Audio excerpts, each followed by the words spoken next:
What's up, guys? Aaron Benson here for another video. Today I'm here with my good friend Giancarlo Bodoni. Giancarlo came here to visit and help me make an instructional for you guys over at BJ Fanatics and to help film some YouTube content, so I'm really excited to have him. This guy's absolutely crushing at the black belt level already. He just won the no-gi pans at black belt and beat a very familiar face to a lot of you guys, which was Hulk, so try and check that out on YouTube. He's got his own YouTube channel, so if you're not subscribed already, you're missing out. So go and subscribe to his YouTube channel. What's it called? It's just Giancarlo Bodoni BJJ. Just Giancarlo Bodoni BJJ. And don't forget to subscribe to mine, guys. Your subscriptions help us keep putting out free content for you. He's the best guard passer I've ever trained with, hands down. So today he's going to show us how to pass the half butterfly guard. That's a question that a lot of you guys ask me because it's my favorite guard. So I'm going to let him show you how he passes my half butterfly guard. Alright guys, so one of my favorite ways to approach guard passing is to use half guard as one of the kind of strategies to pass my my opponent's guard. And with every strategy, there's certain things that we're going to run into that are going to kind of make it difficult for us to work. So half guard can be a good position for me as the passer, because if I use it as a strategy to pass, it can get me to positions where I'm chest to chest and I have an underhook on my training partner, and this is ideal for passing. Okay, if I can put my training partner flat here, this is going to be really, really strong for us to a strong position for us to start passing our opponent's guard. So we essentially pass the guard already in a side control pinning position, okay, or even a mounted position sometimes.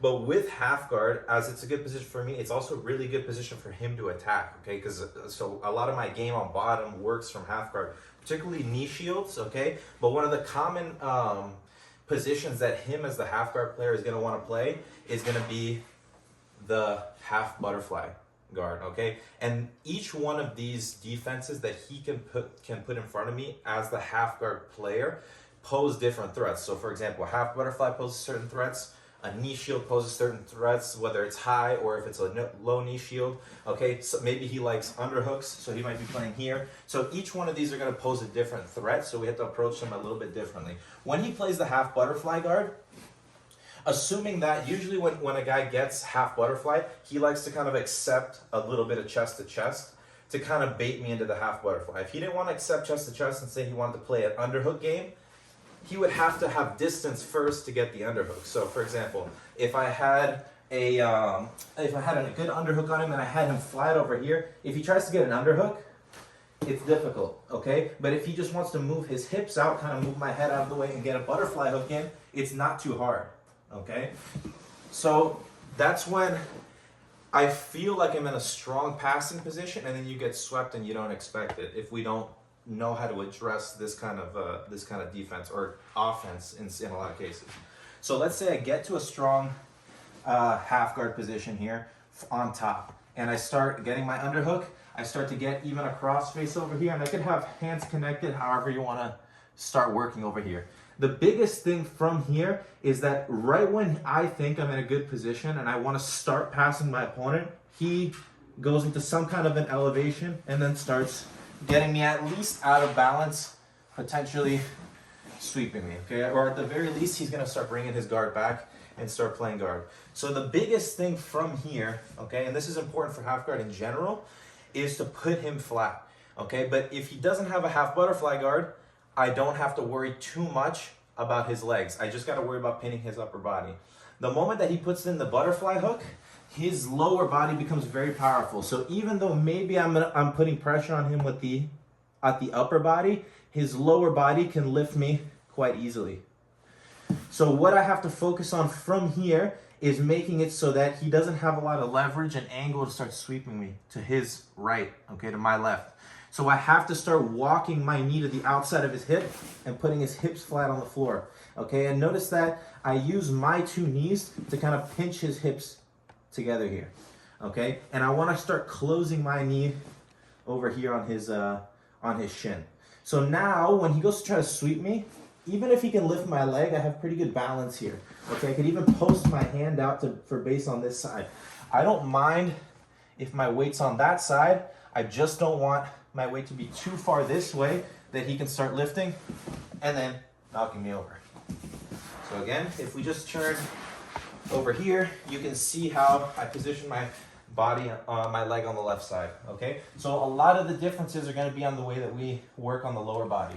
Again, I have a good connection of my chest to chest on the upper body, but once he puts that butterfly hook, I have to focus on bringing my right knee to the outside of his hip here and putting him flat over here where my knee is on the outside of both his hips. Now, one thing that's important to know is on the left side, my left knee, right over here, is I want to put more weight to my right, okay, to the side of his butterfly hook here, so that when he goes to lift me, he doesn't have that leverage, even if he gets my leg up, okay? But if I'm too far over this way and I focus too much on, he's going to start bringing his right knee in, and then maybe putting me back in open guard. So I have to focus on using my two knees on the outside of his hips. So my right knee controls his left hip, but this knee over here not only controls his hip, it prevents the second leg from coming over. Okay, so that's why half guard's such a strong passing position. We neutralize this bottom leg, so we can't lose control of this bottom leg. So once I'm in here, my knee pinches on this hip as well. So I control this hip with my left knee, and this hip with my right knee. Now when he goes to move around, he tries to elevate me, I'm in a strong position, okay? Once I get there, now there's a couple of things that we can do, but the main ones that I like, it's gonna depend on how he reacts, okay? So let's say I get to this position here where I have his hips and his shoulders completely flat. So now I don't have much of a threat of being swept, but he keeps this position relatively, like he's not trying to elevate me too much, okay? And this is also gonna be dependent on how good of a job I do of closing his heel into his butt, okay? Closing this knee. If I just kind of keep this leg too relaxed, he's gonna be able to elevate easily, potentially get his legs in. So I pinch it. Now when he tries to move, that feels trapped. I can't hold that forever, but it's gonna be good for the time being. So now from here, if I can keep this leg still and bring my elbow in and then start bringing my knee over, now from here, maybe he's gonna trap me in a kind of a quarter guard, but I can still easily get this underhook back, open up his legs, and get to a good pass. If maybe he has this butterfly hook, okay, and he starts to elevate me here. Now all I'm gonna do is when he starts to extend his leg, I keep the shoulder pressure, I keep myself based here. I wanna make it so that he can't look to his right. That's the most important thing. If he can look to his right, he's gonna be able to sweep me.